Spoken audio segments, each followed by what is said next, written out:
Достар, армысыздар? Бүгін сіздермен әсел. Менің кезекті рецептім бұл біздің бауырсақ. Бұл бауырсақ ерекше. Бұл бауырсақты көбірек жасап, қалғанын морозильде сақтап қоюларыңызға болады.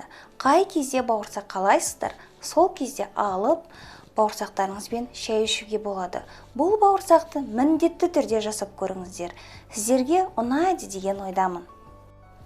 Алдымен жылы сүтке ашытқының басын саласыздар.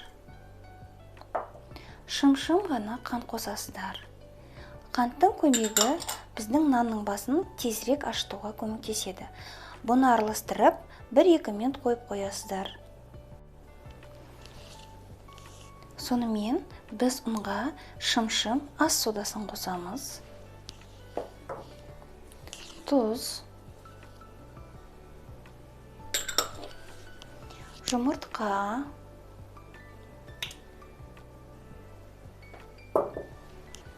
мынау бізде кулинарный жыр. Кулинарный жырмен жасалған бауырсақтың дәмі ерекше болады. Ауылдағы бауырсақпен тең болады. Қасықтың көмегімен мынаны біраз араластырып аламыз.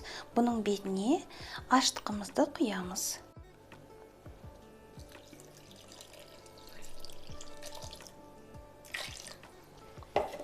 Қасықтың көмегімен жұмсақ нан илейсіздер. Бізде бауырсақтың наны иленіп дайын болды. Бұны да жылы жерге не микроволновкаға қоясыздар. 10-15 минут қана. Бұны ұзақ ұстауға болмайды. Одан кейін оны сіз тақтайда 10 минут тағы да көтересіз. Сол кезде бауырсақтарыңыз өте әдемі болып шығады. Біздің бауырсақтың наны дайын болды. Мен жалпы қандай нан илесем де нанды ұзақ көтермеймін.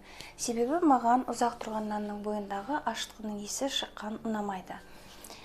Бауырсақты, бұл жалпы үлкен бауырсақ болмайды. Бұл шағын бауырсақ болады. Қуырған кезде сіздерде ол өте әдемі болып шығады. Бұндай бауырсақты көбінесе бізде Шығыс Қазақстанда жасайды. Сол себепті мен нанның қатты ашыған жоқ, көріп тұрсыздар. Бұл табада енді қазір мен тақтайға дісіп кесемін. Сол кезде жақсы ашитын болады. Нанды жалпы осылай бөліп алып, шағын-шағын қып кесесіздер. Одан кейін оны есеміз. Ескеннен кейін барып табаға дізіп қоясыздар.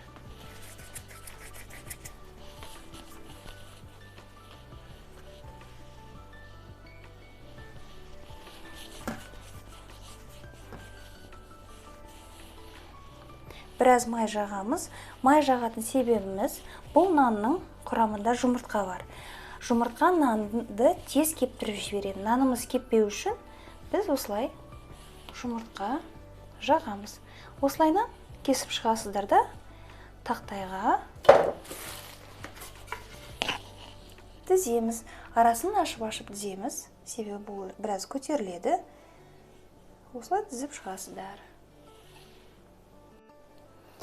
Бауырсақты мен кесіп болдым.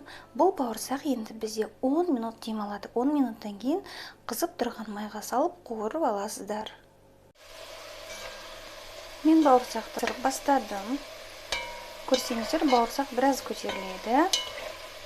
Сонда бұл бауырсақтың іші шала пысқан болып тұрмайды, әбден пысып, жақсы болып шығады. Түсін өздеріңізге қалай ұнайды, сондай алып шықсаңыздар болады. Бауырсағымыз өте әдемі болып шықты. Әрине өте дәмді. Бұл бауырсақты міндетті түрде жасап көріңіздер. Сіздерге ұнайды.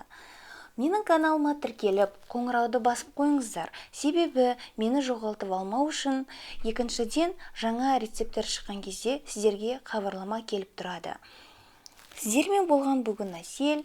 Сіздерге көп-көп рахмет. Келесі кездескенше.